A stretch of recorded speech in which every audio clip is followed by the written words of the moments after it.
Halo, Assalamualaikum, berjumpa kembali di channel Siwar TV. Kepak bibir novel Bamukmin, katanya Jokowi sukses dengan kezalimannya. Ditulis oleh Eko Wibowo. Melihat tingkah pola novel Haidir Hasan Bamukmin, atau yang lebih dikenal sebagai novel Bamukmin saja itu, ungkapan sabar ada batasnya, akan lebih baik bila disingkirkan dulu jauh-jauh. Menjadi lebih religius dengan prinsip orang sabar disayang Tuhan, agaknya adalah pilihan yang lebih baik. Iya betul, karena kalau segala apa yang disampaikan novel Bamukmin disampaikan dengan serius, justru sepertinya kitalah yang salah. Kewarasan yang dibangga-banggakan selama ini seperti luntur seketika, kalau hanya untuk sekedar meladeni bisingnya Bung Novel yang satu ini. Dengan begini, apa yang diungkapkan novel Bamukmin sebenarnya mengandung banyak kelucuan-kelucuan yang berasal dari hal-hal absurd yang seakan menunjukkan bahwa kalender di rumahnya hanya berjalan di tempat karena selalu diulang-ulang, selalu ada-ada saja. Lagian, omongan orang semacam novel Bamukmin ini pasti ditunggu-tunggu, sebagaimana juga dinantikannya ocehan dari Rocky Gerung, Rizal Ramli, dan mereka yang sekubangan dengannya. Hayo ngaku, jadi ya nikmati saja.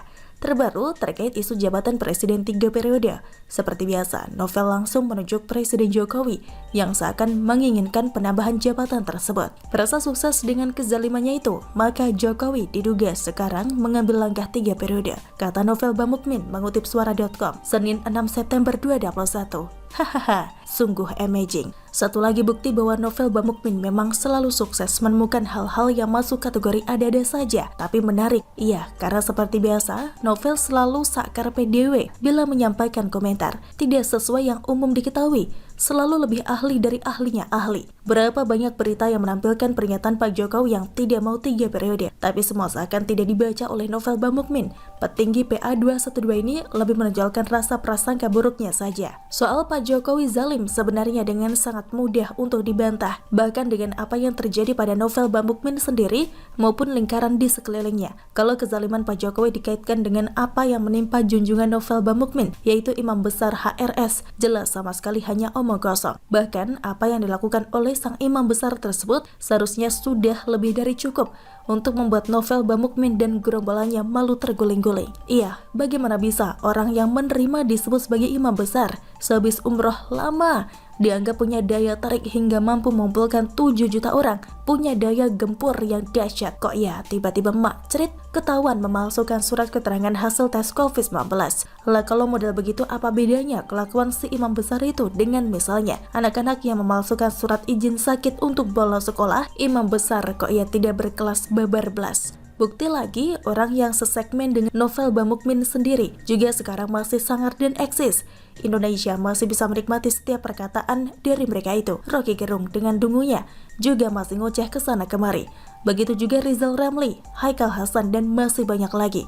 Mereka masih terlihat segar bugar dan bergembira. Mereka tidak di blacklist seperti yang dialami Jet Li dan Vicky Zhao, atau mereka tidak diburu seperti yang dilakukan oleh Taliban di Afghanistan. Mereka itu semua masih aman, makan enak dan tertawa-tawa. Nah, kalau seperti itu, zalimnya Pak Jokowi di mana, Vel? Sebenarnya justru dengan kemunculan Pak Jokowi membawa keberuntungan yang besar bagi seorang novel Bamukmin, membuat novel Bamukmin menjadi lebih terkenal. Bahkan kalau menelusuri Google tentang novel Bamukmin, banyak kanal berita yang menampilkan indeks berita seputar novel Bamukmin terbaru. Hal yang belum tentu terjadi bila bukan Pak Jokowi Presiden Indonesia saat ini. Artinya di masa pemerintahan Pak Jokowi lah novel Bamukmin bisa menikmati keterkenalannya. Di masa pemerintahan Pak Jokowi lah novel Bamukmin bisa memperlihatkan kefasihannya di bidang sejarah, terutama soal perkomunisan dan per-PKI-an. Di masa pemerintahan Pak Jokowi lah novel Bamukmin berkesempatan menjadi seorang calon anggota legislatif, dan di masa pemerintahan Pak Jokowi lah novel Bamukmin bisa mencalonkan dirinya sendiri sebagai seorang calon wakil presiden. Nah,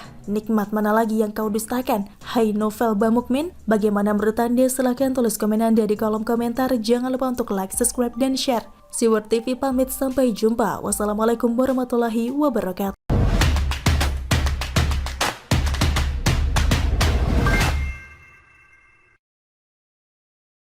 Halo, Assalamualaikum, berjumpa kembali di channel Siwar TV.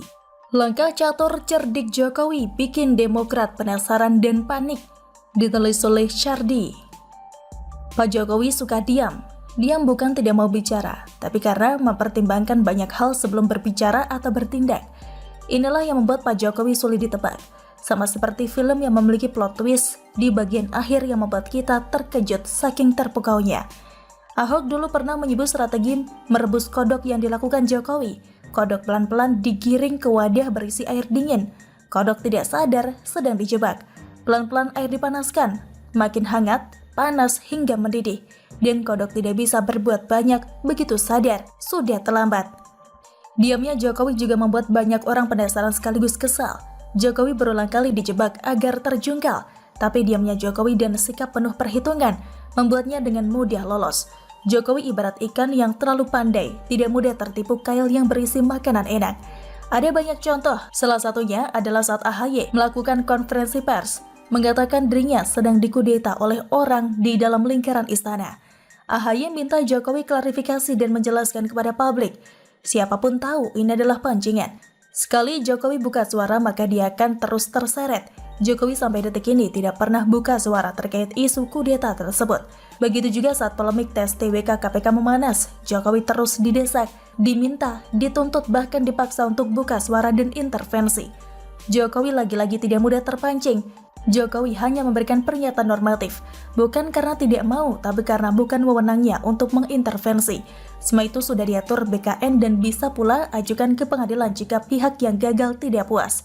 Yang paling fenomenal adalah saat Ahok tersangkut kasus penistaan agama.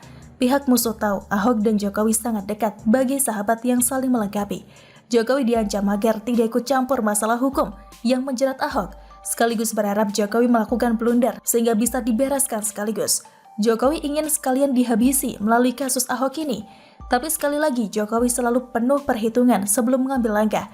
Di saat lawan memikirkan cara menjerat Jokowi, Jokowi sudah memikirkan puluhan langkah ke depan untuk menghindar. Kata orang, diam itu mengerikan. Saya setuju kalau ini terkait Jokowi. Di saat kita bingung dengan kesan diamnya, di situ hasil dari diamnya kelihatan jelas. Salah satunya adalah soal pembubaran FPI. Sebelum Rizik tertangkap, kita semua pasti kesal dan sempat menuduh pemerintah penakut dan membleh terhadap Rizik.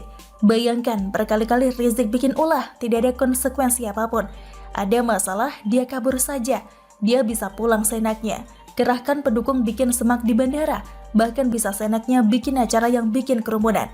Barulah ketika kesabaran Jokowi habis, FPI pun diambang tepi jurang. Masih ingat betapa semangatnya kita ketika Pangdam Jaya memerintahkan anggotanya untuk mencopot baliho Rizik. Selanjutnya FPI disikat sampai habis. Pelan-pelan mereka digilas sampai tak berkutik. Puncaknya adalah ketika pemerintah secara resmi membubarkan FPI. Rizik yang berusaha melarikan diri tidak punya jalan kabur lain.